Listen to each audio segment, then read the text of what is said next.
Assam state rural livelihood মিছনে আমাৰ 35খন জিলাৰ প্ৰতিখন জিলাতে প্ৰতি বছৰে ভোগালী বিহু আৰু বহাগী মেলা এইটো উদযাপন কৰি আহিছে।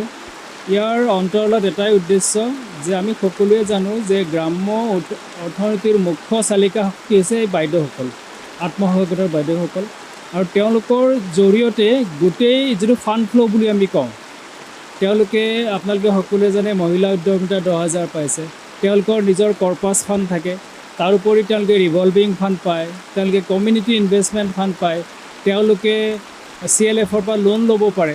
গতিকে এই পইচাৰ যিটো ঘূৰ্ণীয়মান যিটো স্থিতি, আৰু সেই কাৰণেই গোটেই অসমতে এটা নীৰৱ বিপ্লৱৰ সৃষ্টি হৈছে এই আত্মসহায়ক গোটবিলাকক লৈ পেলাই।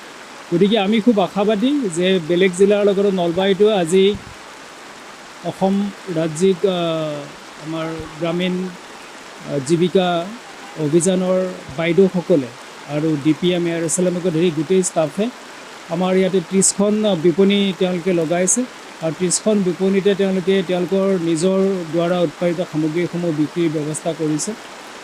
আৰু প্ৰতিকূল বতৰ আজি, তথাপিও মই ভাবোঁ যে কাইলৈ শেষ দিন, কাইলৈৰ ভিতৰত তেওঁলোকৰ উৎসাহ যোগোৱাৰ উদ্দেশ্যে আমাৰ বিভিন্ন ক্ৰেতা আহিব আৰু তেওঁলোকৰ উৎপাদিত সামগ্ৰীসমূহ ক্ৰয় কৰিব।